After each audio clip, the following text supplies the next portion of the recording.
Suka atau tidak, pertuturan mempengaruhi perhubungan seharian kita dengan orang lain. Kita berharap agar perkongsian kali ini dapat membantu Anda untuk memahami perkara yang mungkin mempengaruhi kandungan dan pola pertuturan Anda. Oleh itu, kita perlu belajar cara untuk berbual yang baik supaya kita tidak menjadi batu sandungan bagi orang lain. 3 sebab mengapa kita harus memperhatikan pertuturan kita. Yang pertama, pertuturan sebagai satu saluran komunikasi antara manusia yang berasal daripada Allah Pencipta. Apabila Tuhan Allah mencipta manusia, Dia berkomunikasi dengan mereka melalui kata-kata juga. Alkitab mempunyai banyak contoh tentang persekutuan sedemikian. Sebagai contoh, Allah berbicara kepada Adam dan Hawa selepas kejatuhan mereka. Allah berfirman kepada Abraham supaya dia berpindah ke tempat lain. Allah berfirman kepada Musa selepas menyepi selama 40 tahun. Allah mencipta bahasa supaya dia dapat berkata-kata dengan kita, dan kita dapat bercakap dengannya serta bercakap sesama kita dalam kasih. Seluruh Alkitab menyokong idea bahwa memang sifat Allah untuk berbicara dan berkomunikasi dengan manusia. Yang kedua, kita boleh mengawal kata-kata percakapan kita. Ramai di antara kita menghadapi masalah dengan orang lain disebabkan kata-kata yang diucapkan secara sengaja atau tidak sengaja. Penulis kitab Amsal, Yakobus dan Kolose selalu mengingatkan kita tentang perlunya kita mengawal lidah dan bagaimana susahnya kita mengawal lidah. Kebanyakan kita sudah tidak menghargai kemampuan kita untuk berkata-kata. Kita hanya berhenti apabila kata-kata kita telah menyakiti hati seseorang.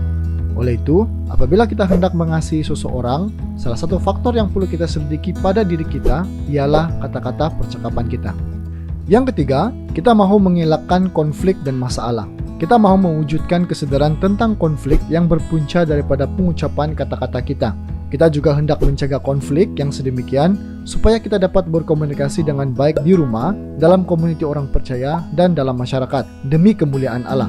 Mengapa saya katakan demi kemuliaan Allah? Karena Allah berbicara dan Allah mencipta kemampuan untuk berkata-kata bagi manusia supaya kita dapat berkomunikasi dengannya dan sesama manusia. Ini adalah contoh atau ilustrasi. Jackson adalah seorang ekstrovert yang periang dan suka berjenaka. Mary pula adalah seorang introvert yang serius tentang kata-kata yang diucapkan. Kedua-duanya masih bujang. Mereka adalah rakan sekerja dan pergi ke gereja yang sama. Berikut adalah perbualan mereka.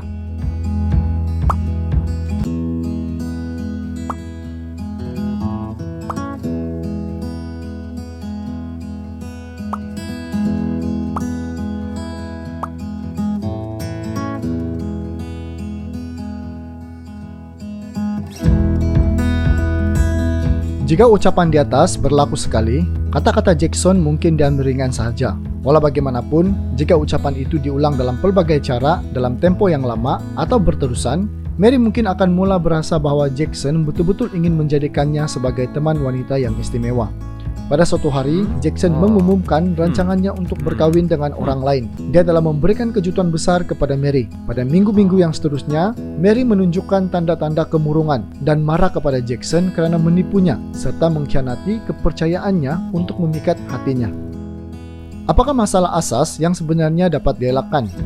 Jackson menjadikan kata-katanya sebagai perbualan kecil atau kosong, manakala Mary menjadikannya sebagai satu pertuturan terus terang. Jika setiap orang dapat memahami gaya asas pertuturan masing-masing, mungkin lebih banyak masalah perhubungan dapat dielakkan, persahabatan tidak terputus, perkawinan dan keluarga juga dapat diselamatkan.